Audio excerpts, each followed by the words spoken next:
So where do these ideas come from? How far back can we trace things like magic, divination, alchemy, astrology, and such practices? Let's look first at ancient Mesopotamia. Ancient Mesopotamia is essentially the oldest culture and civilization that we're aware of, coupled with maybe ancient Egypt. Both of them are older than 3000 BC. Mesopotamia essentially becomes what we know as Babylon from the Bible and has much crossover with Canaanite myths and practices. In ancient Mesopotamia, magic was invoked in many kinds of rituals and medical formulae to counteract evil omens. Defensive or legitimate magic in Mesopotamia were incantations and ritual practices intended to alter specific realities. The ancient Mesopotamians also believed that magic was the only viable defense against demons, ghosts, and evil sorcerers. If you look into Babylonian or Mesopotamian astronomy, we can see that from Sumerian times, temple priesthoods had attempted to associate current events with certain positions of the planets and stars. This continued to Assyrian times when limulists were created as a year-by-year association of events with planetary positions, which, when they have survived to the present day, allow accurate associations of relative with absolute dating for establishing the history of Mesopotamia.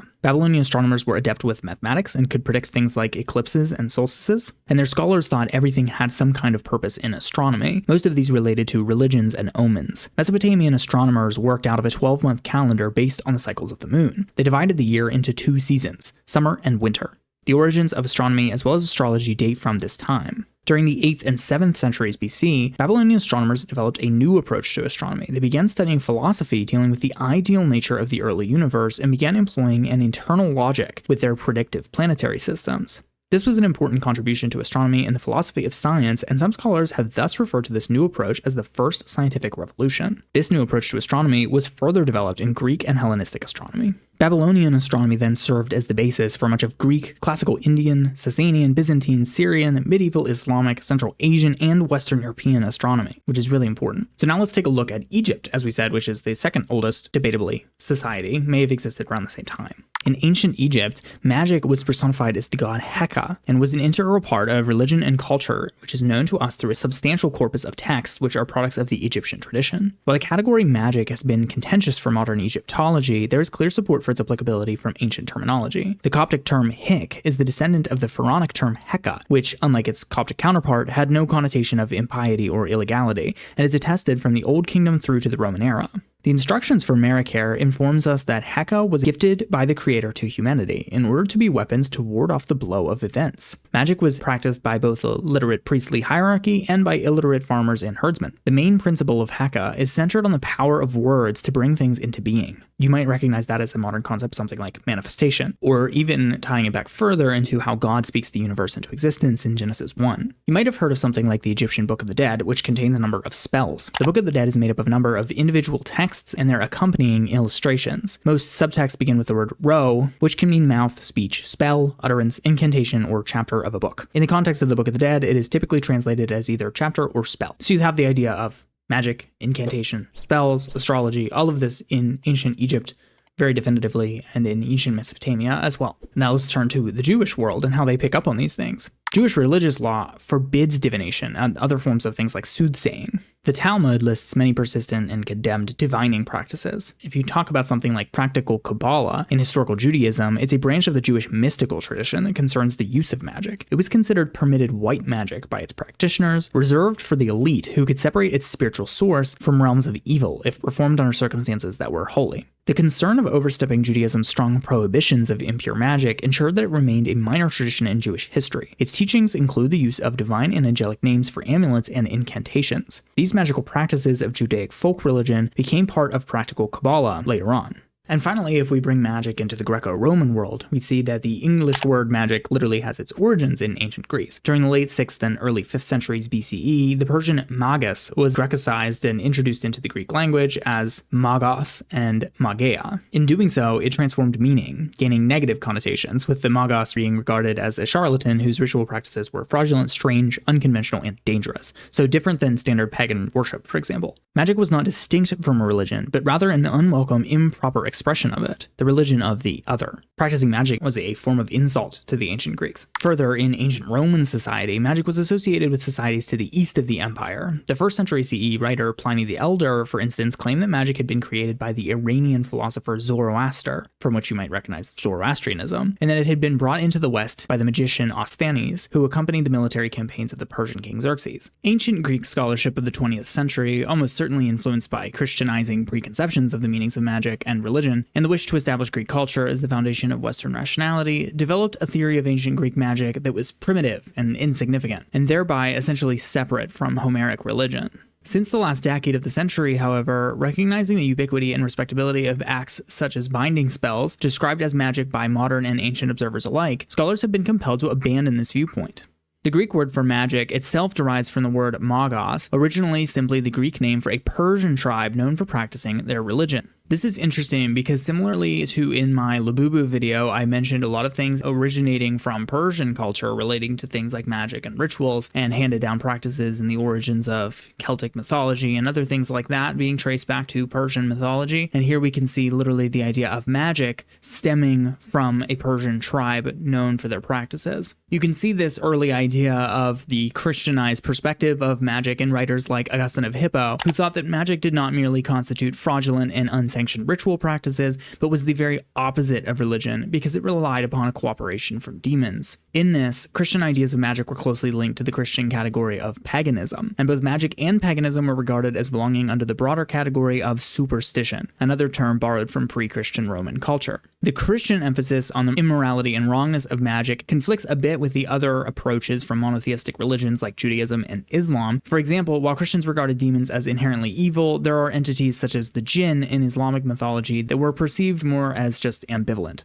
We made mention of divination and the prohibited practices in the Jewish religion section, and you can see kind of the procession from magic to divination if we look closely. The model of the magician in Christian thought was provided by Simon Magus, Simon the Magician, who was a figure who opposed St. Peter in the Acts of the Apostles and also the apocryphal Acts of Peter. Christian theologians believe that there were multiple different forms of magic, the majority of which were types of divination. Divination is the attempt to gain insight into a question or situation by way of an occultic ritual or practice. Using various methods throughout history, diviners ascertain their interpretations of how a questioner should proceed by reading signs, events, or omens, or through alleged contact or interaction with supernatural agencies, such as spirits, gods, or other beings. Going back to Augustine once again, in his work on the divination of demons, he affirms that most of the time, demons simply predict what they will do in the future. However, they also possess a divinatory power essentially deriving from the greater acuity of the senses of their aerial bodies and the experience accumulated during their long lives. This allows them to interpret divine signs of the times in the natural world that humans are unable to grasp and foretell future events, even those that are not immediate. Further, they can cause illnesses and fantastic visions in people both in a sleeping and waking state.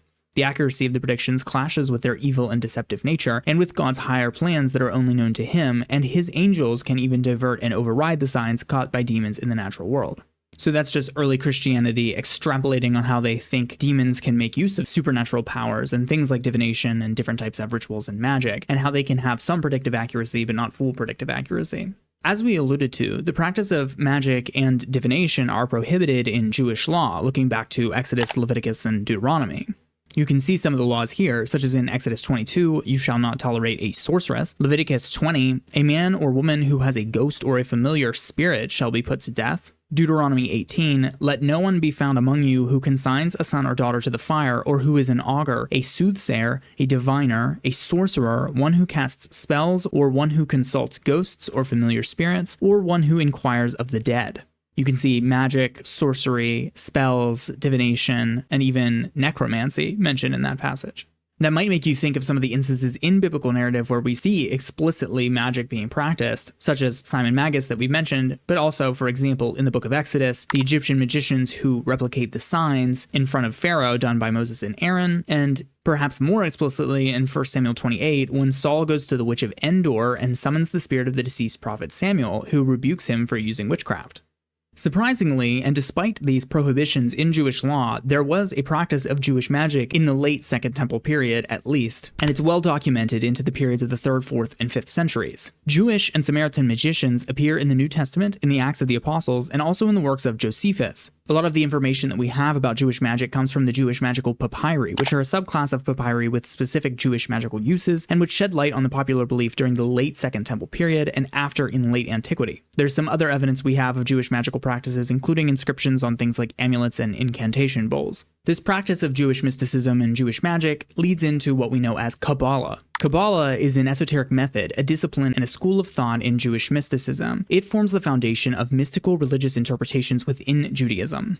There's some differentiation within Kabbalah, such as practical Kabbalah, which in historical Judaism is a branch of this mysticism that concerns the use of magic. It was considered permitted white magic by its practitioners, reserved for the elite, who could separate its spiritual source from the realms of evil if performed under holy circumstances. The concern of overstepping Judaism's prohibitions against impure magic ensured that it remained a very minor tradition in Jewish history. Its teachings include the use of divine and angelic names for amulets and incantations.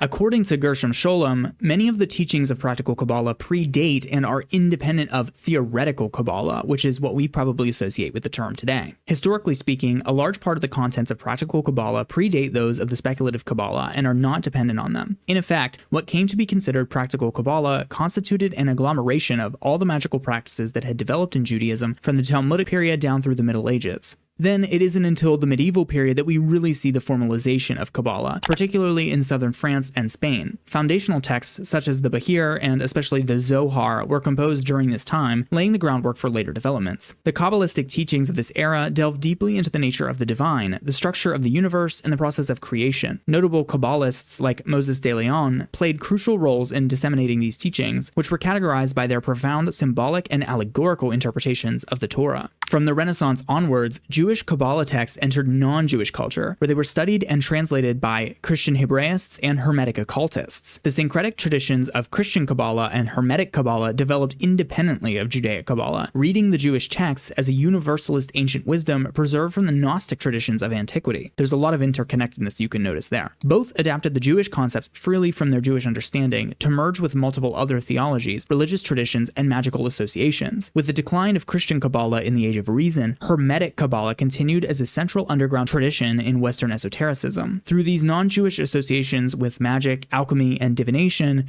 Kabbalah acquired some popular occult connotations forbidden within Judaism, where Jewish practical Kabbalah was a minor, permitted tradition restricted for a few elite. Today, many publications on Kabbalah belong to the non-Jewish New Age and occult traditions of Kabbalah, rather than giving an accurate picture of historic Judaic Kabbalah. You might have noticed the mention there of Hermeticism and Hermetic Kabbalah, which is especially interesting to the Western esoteric traditions, and has interesting implications on the Western traditions of things like alchemy. Hermetic Kabbalah is a Western esoteric tradition involving mysticism and the occult. It is the underlying philosophy and framework for magical societies such as the Hermetic Order of the Golden Dawn, which will be really important later, as well as esoteric Christian organizations like the Rose Cross Society, the Thelemic Orders, the Fellowship of the Rosy Cross, and more, which are all going to be very important. Hermetic Kabbalah arose from Christian Kabbalah, which was itself derived from Jewish Kabbalah during the European Renaissance, becoming variously esoteric Christian, non-Christian, or anti-Christian across its different schools in the modern era. It draws on a great many influences, most notably Jewish Kabbalah, Western astrology, alchemy, pagan religions, especially Egyptian and Greco-Roman, Neoplatonism, Hermeticism, and the symbols of the tarot. Hermetic Kabbalah differs from the Jewish form in being a more syncretic system. However, it shares many concepts with Jewish Kabbalah. Some of those key terms that we pointed out there are things like the Hermetic Order of the Golden Dawn, which is a type of Freemasonry that's practiced still in lodges to this day, and we're going to go into a little bit more detail there as well. And Thelema is the famous occult practice developed by Aleister Crowley. Now I want to take a look at some of the specific views within Kabbalah and some of the most important foundational structures. One of those, and perhaps the most glaring, is the Tree of Life. The Tree of Life is a diagram used in Kabbalah and other mystical traditions derived from it. It usually is referred to as the Kabbalistic Tree of Life to distinguish it from things like the Tree of Life that appears in the Genesis narrative. Here's an image of what the Tree of Life in Kabbalah looks like. These 10 tiers represent both the human body and a spiritual world. You can see the structures there of each tier being named: crown, wisdom, intelligence, mercy, judgment, beauty, lasting endurance, majesty, foundation of the world, and kingdom. The diagram is also used in Christian Kabbalah, Hermetic Kabbalah, and Theosophy, which is another important one. The nodes are associated with deities, angels, celestial bodies, moral values, single colors or combinations of them, and specific numbers. In the modern day, Kabbalah crosses right over to Eastern and New Age practices, as you can see here with the Tree of Life being associated with the chakras. So this is a long line of inspiration that we can track back, practices overlapping each other. Perhaps one of the most influential that was mentioned is that of alchemy. Alchemy is an ancient branch of natural philosophy, a philosophical and proto-scientific tradition that was historically practiced in China, India, and the Muslim world, and in Europe. In its Western form, alchemy is first attested in a number of pseudepigraphical texts written in Greco-Roman Egypt during the first few centuries AD. Greek-speaking alchemists often refer to their craft as the art, or knowledge. which you might recognize as something like Gnosis or Gnosticism, and it was often characterized as mystic, sacred, or divine.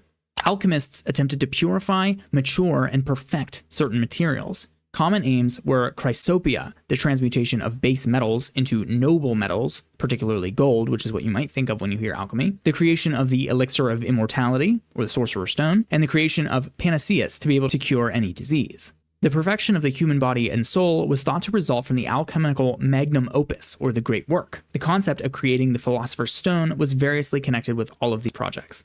The start of Western alchemy may be generally traced to ancient and Hellenistic Egypt, where the city of Alexandria was a center of alchemical knowledge and retained its preeminence through most of the Greek and Roman periods. Following the work of André Jean Festugier, modern scholars see alchemical practice in the Roman Empire as originating from the Egyptian goldsmith's art, Greek philosophy, and different religious traditions. Tracing the origins of the alchemical art in Egypt is complicated by the pseudepigraphic nature of the texts from the Greek alchemical corpus. The treatises of Zosimus of Panopolis, the earliest historically attested author, can help in situating the other authors. Zosimus based his work on that of older alchemical authors, such as the ones mentioned here, but very little is known about any of these authors. The most complete of their works, the 4 books of Pseudo-Democritus, were probably written in the 1st century AD.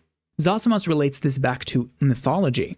He asserted that alchemy dated back to pharaonic Egypt, where it was the domain of the priestly class, though there is little to no evidence for this assertion. Alchemical writers used classical figures from Greek, Roman, and Egyptian mythology to illuminate their works and allegorize alchemical transmutation. These included the pantheon of gods related to the classical planets. The central figure in the mythology of alchemy is Hermes Trismegistus, or thrice great Hermes. His name is derived from the god Thoth and his Greek counterpart Hermes, Thoth being the Egyptian god and Hermes being the Greek god. Hermes and his caduceus, or serpent staff, were among alchemy's principal symbols. According to Clement of Alexandria, he wrote what were called the 42 books of Hermes, covering all fields of knowledge.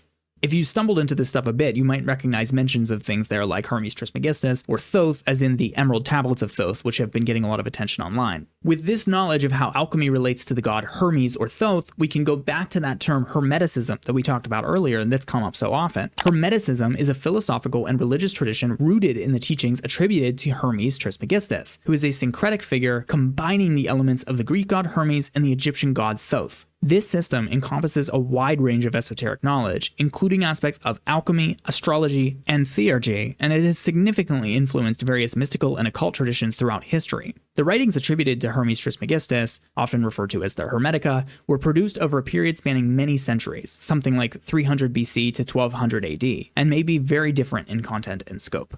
In Hermeticism, alchemy, and Kabbalah, which give way to the later developments of things like the Hermetic Order of the Golden Dawn, we can see the linking ties between Kabbalah, alchemy, occultism, Crowley, and the Masons. To pivot back here to the Egyptian god Thoth, being more ancient than Hermes, as I said, you might recognize him from his recent mentions in connection to things like the famous Emerald Tablets. The Emerald Tablet is a compact and cryptic text traditionally attributed to the legendary Hellenistic figure Hermes Trismegistus. The earliest known versions are 4 Arabic recensions preserved in mystical and alchemical treatises between the 8th and 10th centuries CE. Chiefly The Secret of Creation and The Secret of Secrets. It was often accompanied by a frame story about the discovery of an emerald tablet in Hermes' tomb. Beginning from the 1st century BC onwards, Greek texts attributed to Hermes Trismegistus appeared in Greco-Roman Egypt. These texts, known as the Hermetica, are a heterogeneous collection of works that in the modern day are commonly subdivided into 2 groups: technical Hermetica, which comprises astrological, medical, botanical, alchemical, and magical writings, and the religio-philosophical Hermetica, which comprises mystical philosophical writings. The Emerald Tablets are once again not to be confused with The Emerald Tablets of Thoth the Atlantean, which is a pseudo-historical book written by cult leader Maurice Doreal and first published in the 1940s or 50s, influenced by ancient Egyptian texts and Lovecraft mostly, stories about part reptilian civilizations. It deals with Atlantis, an ancient race of serpent-headed men, alchemy, and a variety of other topics. And this is the one that's talked about by good old Billy Carson. Totally different. For another common term that we've been hearing a lot in all of these things, I want to swing over quickly to astrology, which is a range of divinatory practices that propose that information about human affairs and terrestrial events may be discerned by studying the apparent positions of celestial objects. Different cultures have employed forms of astrology since at least the 2nd millennium BC. These practices have originated in calendrical systems used to predict seasonal shifts and to interpret celestial cycles as signs of divine communications. Prior to the Enlightenment, astrology was generally considered a scholarly tradition and was common in learned circles, and often was practiced in close relation to astronomy, meteorology, medicine, and alchemy. It was present in political circles and is mentioned in various works of literature from Dante to Shakespeare, but during the Enlightenment, astrology lost its status as an area of legitimate scholarly pursuit. To see astrology become largely westernized, we can look to the occupation of Egypt by Alexander the Great in 332 BC, where Egypt then became Hellenistic. The city of Alexandria was founded by Alexander after the conquest, becoming the place where Babylonian astrology was mixed with Egyptian decanic astrology to create horoscopic astrology as we know it. This contained the Babylonian zodiac with its system of planetary exaltations, the triplicities of the signs, and the importance of eclipses. It used the Egyptian concept of dividing the zodiac into 36 decans of 10 degrees each, with an emphasis on the rising decan, and the Greek system of planetary gods, sign rulership, and the 4 elements. 2nd century BC texts predict positions of planets in zodiac signs at the time of the rising of certain decans, particularly Sothis. The astrologer and astronomer Ptolemy lived in Alexandria. Ptolemy's work, the Tetrabiblos, formed the basis of Western astrology, and enjoyed almost the authority of a Bible among the astrological writers of 1,000 years or more. So I hope you can see the interconnectedness of all of these things in the ancient world. Astrology, alchemy, hermeticism, the worship of myths and gods who are handing these practices down. I mean, we have this going all the way back to the Egyptian god Thoth, mixing his secret knowledge and magical practice with the Greek god Hermes, and all of that being combined during Hellenistic Egypt with the ancient Babylonian practices of magic and rituals that are probably closer aligned to the things that we hear about in the Old Testament, and all of those being influenced for occult practices like alchemy that lead onto the secret societies that we have today.